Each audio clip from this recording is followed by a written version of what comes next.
In 2014, I started a simple club in my high school called the Culture Club.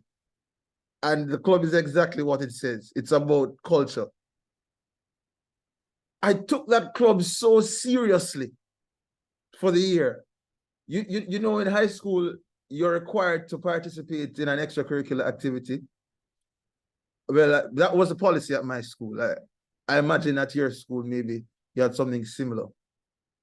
So some persons, well, there were several persons who joined the Culture Club because they thought it was one of those clubs that you could just go and waste your time, and you met the requirement of club participation so you could participate in the graduation ceremony.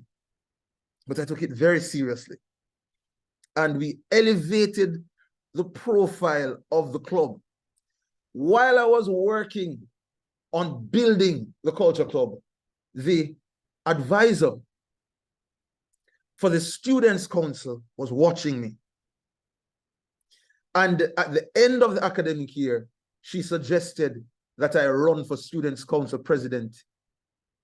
When I got to the next grade, which was grade 12, we call that sixth form in Jamaica. I was never a Students' Council representative. For the 5 years of high school up to that point, I had no interaction with the Students' Council. But because I took the small responsibility of presiding over the Culture Club, someone was watching and recommended that I run. And I ran. And I won. In fact, I won by a landslide. I led the Students' Council for 2 terms. In the second term of my leadership, the national organization that runs that gives oversight to student councils across Jamaica, the 160-something high schools. Jamaica is just 3 million. It's not like Kenya. It's not like Nigeria, right? We're a small nation. If you look here, the guy in the purple is Everton Rattray. Everton Rattray and I have been in the youth leadership space for a while now, and I can also attest to that young man's diligence. So from Culture Club, I moved on to Students' Council president, and then I was elected as a vice president of the national body. At the time, Everton was the president of the National Secondary Students' Council. I gave my best. We did unprecedented activities that year. And I'm not gloating. You will hear the point that I'm trying to make. It's not about a badge of achievement. I hope you'll get the message at the end. But we did so many activities to mobilize student leaders, to push the advocacy agenda. We found funds, we did fundraising that had not been done before. I traveled by bus, public transport, to schools in different parts of the island, took taxi, found my way there. We ran a campaign with the deaf constituents, established the first student council in a deaf school, and they were taking note. Colleagues were taking note. Superiors were taking note. The lady to the right of the photo is Miss Ruth Lawrence, who was a youth empowerment officer at the Ministry of Youth. She was an excellent youth empowerment officer. You'll see Christina Williams. Her jacket is looking blue and not purple. Right? Christina is also an experienced student leader who, let me tell you about this young lady who is our Vice Chair of Advocacy and Partnerships. She's dedicated. She went to a school in rural Jamaica, but Christina would find herself in Kingston to represent her constituents by public transportation, and she did so diligently. The gentleman I'm beside here in the blue shirt is another youth empowerment officer, Mr. Davy Horton. Excellent support from the Ministry of Youth in Jamaica. And from the National Secondary Students Council, I moved to the Jamaica Union of Tertiary Students. But when I moved to the Jamaica Union of Tertiary Students, I was a small fry. I don't even remember the post that I had, but I worked diligently in that post. And then I became vice president for international and national affairs. We traveled Jamaica. Let me tell you, JUTS had no money. NSSC had no money, but that never stopped us from pursuing the agenda of the organizations we were elected to represent and that we volunteered to represent. I remember asking my church brother who drives a van to bring us into the schools in rural parts so that we could connect with students. And I traveled in a van back. Yes. We found creative ways to reach our constituents and to do the work that we committed to do. This is another photo of a high school. This is somewhere in the North Coast, Montego Bay, meeting with different schools. And then, while a part of the Jamaica Union of Tertiary Students, I knew nothing about the Commonwealth Students Association prior to 2017. But while a part of JUTS, I learned about the CSA and I applied.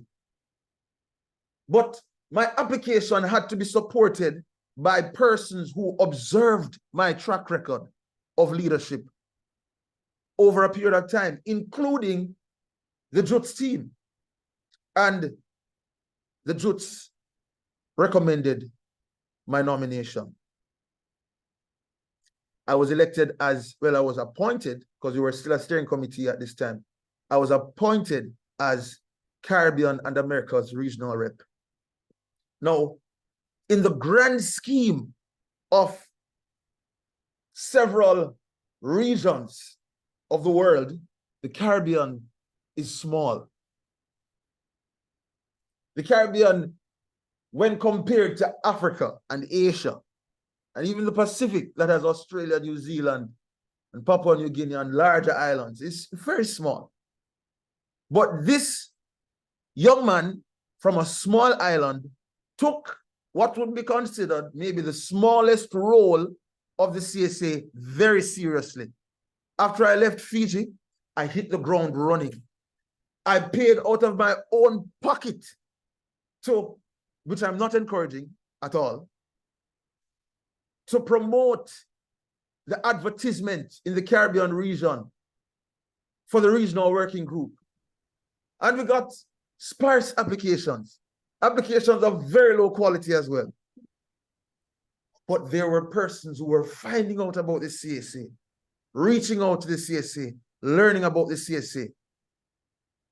Before COVID, we conceptualized the leadership capacity building training series to be done online in partnership with the online campus of the regional university in the Caribbean. It didn't go very well because subscriptions were low. People weren't seeing the vision of online engagement at the time, but we still had it. And we still were able to connect with students from across the Caribbean, which is a collection of islands scattered in an area. So it's not so easy to travel and connect. And we organized a number of other activities, including a flagship activity which saw 6 countries being engaged over 3 weeks. That was another major achievement of the team. And then the door opened and I applied for chair. Why am I saying all of this to you? All of us who have been given a seat at the helm of the CSA have an opportunity to prove ourselves. We have an opportunity to meaningfully contribute. You don't know who is watching. You don't know where it will take you. You are writing your resume. You are not forced to do this. You are not bribed into doing it. All of you applied. And I want to encourage you to take the role that you have committed to serving seriously. I take it seriously. The hours that I spend working on the CSA do not go paid. My why for being a part of the CSA is because I care about education.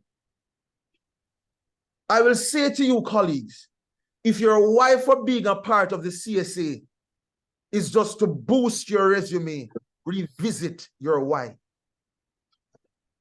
That why is not sustainable. That why will cause you to fizz out after a few weeks. And I'm going in deep here. If your why is to build your political portfolio, revisit your why.